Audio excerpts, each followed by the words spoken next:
Let us talk about generalized bearing capacity equation today. We have seen so far Terzaghi's equation, but then that was valid only for square footings or circular footings or continuous footings. And in many cases, in reality, we do not have only these three types of footing. We could also have rectangular footing. So many other researchers, they worked on it, and particularly it's Vesic and Meyerhoff, they came up with multiple correction factors, and what they called it as a generalized bearing capacity equation. Now this form, which is QU, is equal to this first factor, which is related to C, and then second factor is related to Q, or the surcharge or vertical effective stress, and then the third part. Okay, now they added all of these three different bearing capacity equation factors additional apart from Terzaghi's, but at the same time they also came up with a different NC, NQ and N gamma factors, which are given here, which is NC here, NQ and N gamma here. Okay, and this is, of course, I have taken it from Principles of Geotechnical Engineering by Das and Soban. Your Kodoto's book does not have this table like this. So I will be using this table now on. Okay, now remember, since this is generalized, it can be used for any type of footing. Okay, so any shape, it doesn't matter if it is rectangular, square or continuous or circular. Okay, in case of circular, just replace B with the diameter of the footing. Okay, so now let us look at these factors and how they look like. So first of all, as you know, these NC, NQ, N gamma, these three are different, and we also have some additional factors. Now they are, first of them is a shape factor. Shape factors are because of shape. So depending upon B over L ratio, that is breadth over length. Now typically we are going to consider B is shorter than length, or length is shorter than greater than B. Okay, so if the footing has dimensions of 4 feet over 5 feet, then 4 feet will be breadth and length will be considered as 5 feet. Okay, that's the idea. So now once you consider that shape of the footing, then it's going to affect the factors. So you can use this lambda sub CS goes with the C, or the cohesion one, lambda Q sub S goes with the Q. There are three terms, okay, and the third last term that goes with lambda gamma S. Okay, now the second factor is depth factor.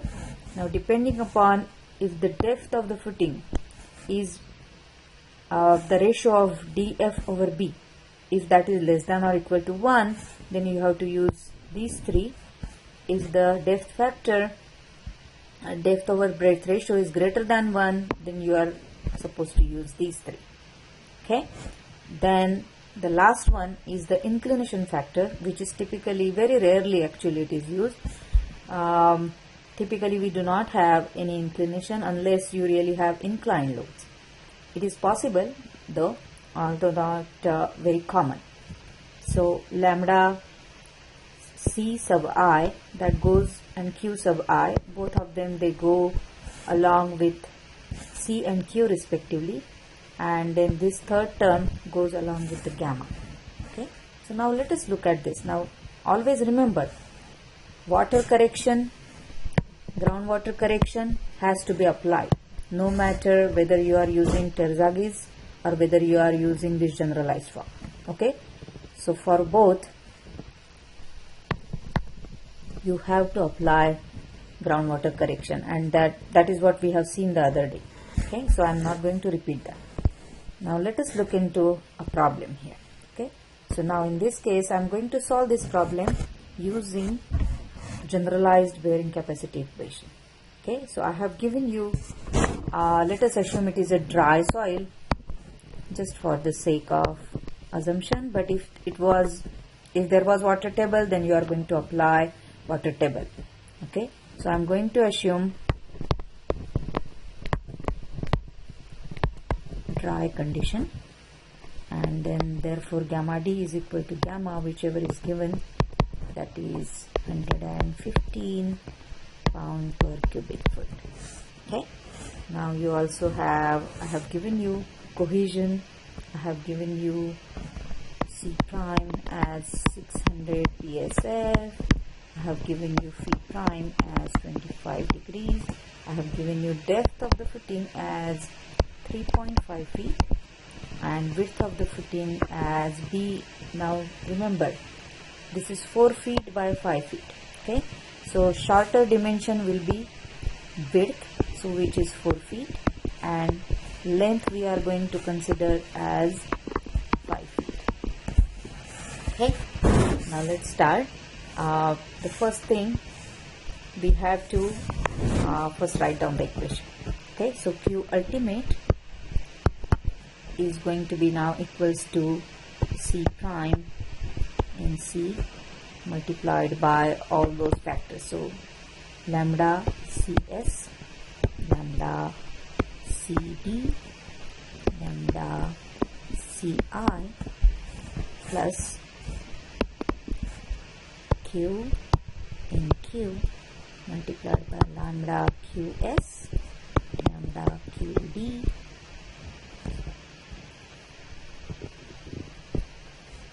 multiplied by lambda QI plus half gamma B in gamma. Now remember, all these NC, NQ and N gamma, as they are to be taken as per the new table, not the old one, multiplied by all those lambda gamma S, lambda gamma D multiplied by lambda gamma I.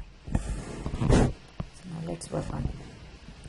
So first of all, we need to find out what is given to us.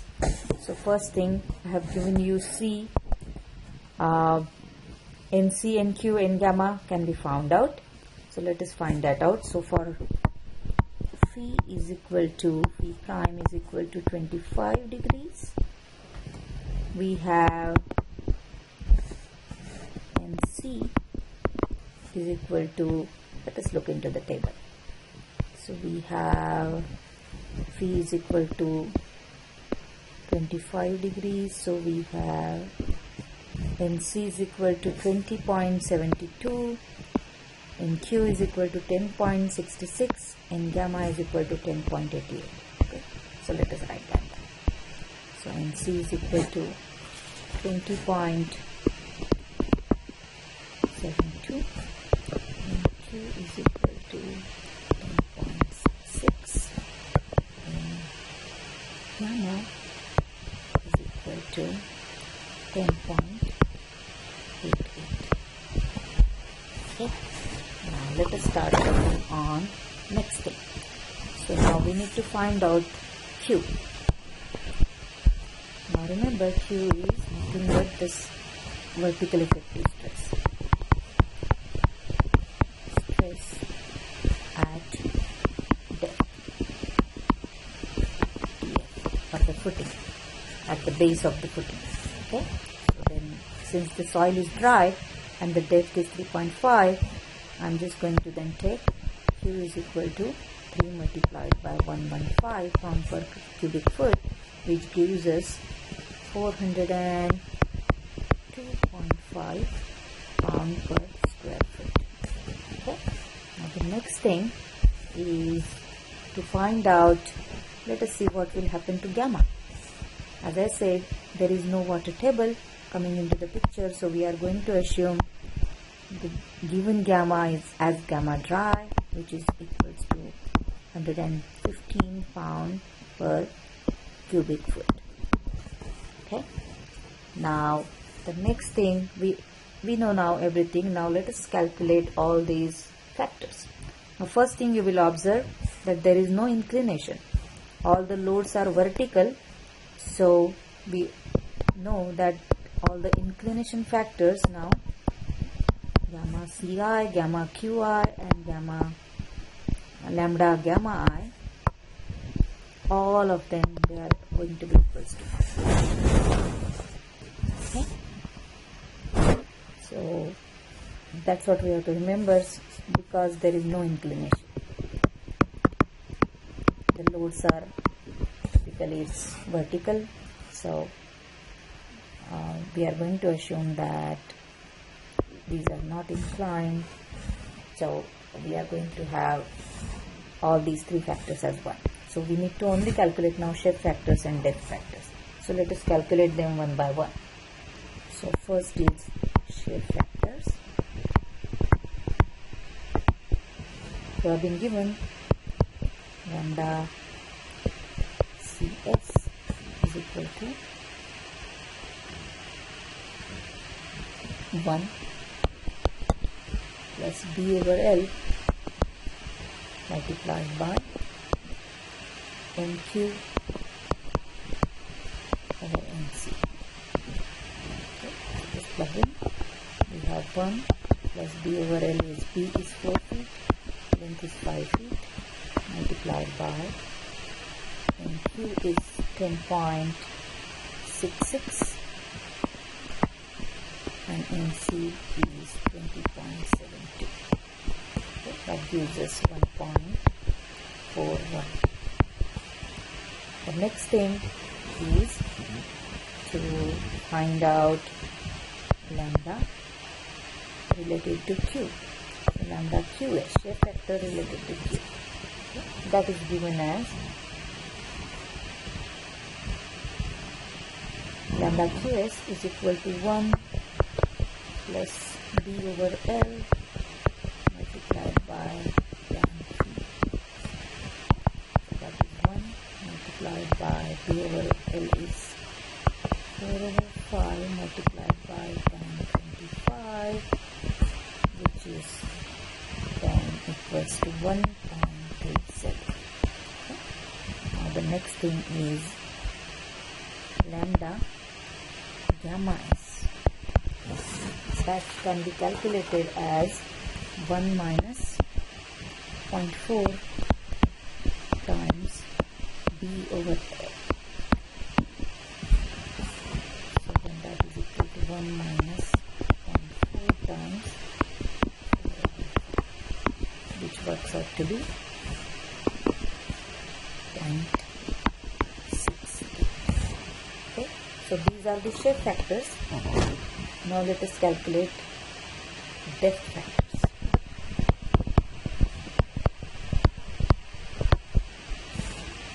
So now first we need to find out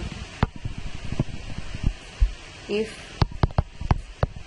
this depth over width, if that is less than or equal to 1 or not, because if you look at this table, it asks us, depending on this depth over breadth ratio, we have to use different factors.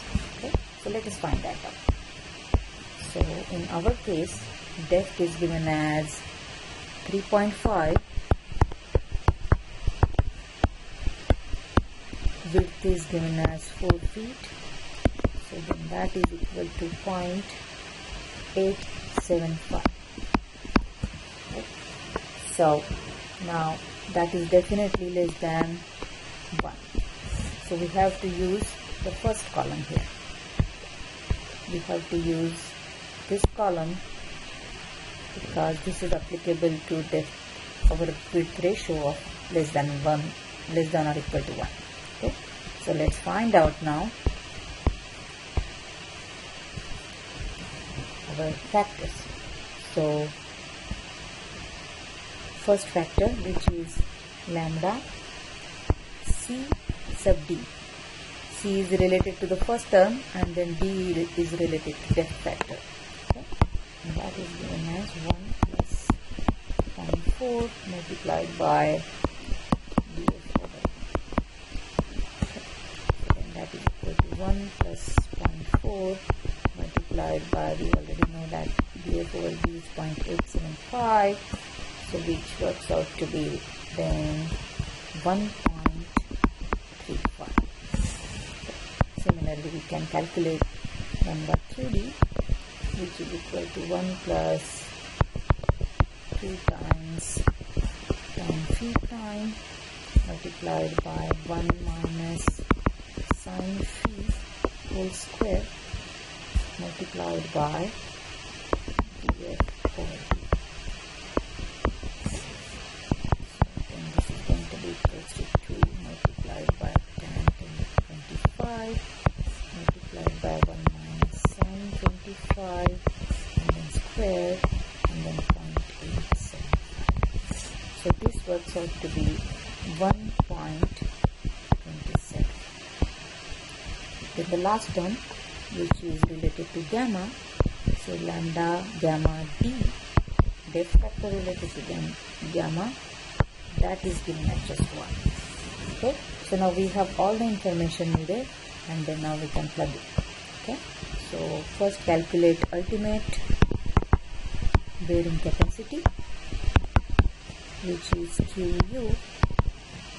That is going to be now equals to that huge equation. The first part is C and C, lambda C and on. So let us start writing that. C is 600 multiplied by MC is 20.72 multiplied by shape factor is 1.41 multiplied by 1.35, which is the def factor, multiplied by 1, which is inclination factor, plus second term, which is 402, Q is, or the overburden stress is 402.5 multiplied by 10.66 multiplied by 1.37 multiplied by 1.27 multiplied by 1 plus the last term, which is half. Gamma is 150 multiplied by B is 4 feet. N gamma is 10.88 multiplied by shape factor is 0.68 multiplied by def factor is 1, inclination factor is 1 as well. It always helps to calculate all these three terms separately, so that you get an idea which one is governing. So the first term here related to cohesion, that term is equal to 23,664.31 plus the second term related to Q, that gives us 7,465.3 plus the third term, which gives us 1,701.60, and the total works out to be 32,831.25 pound per square foot. Okay. Now remember, always whenever there is cohesion, the first term will dominate your equation. Okay. Now we have found out ultimate, so now we can always find out Q safe or Q allowable bearing capacity. That is going to be ultimate bearing capacity divided by factor of safety. So then in that case we have this 32,831.25 divided by 3. So then that works out to be 10,943.75 pound per square foot. Okay. Or if you want to write it in kilo KSF, then that will be 10.94 KSF. So kilo pound per square foot. Okay. That's the safe bearing capacity of this footing.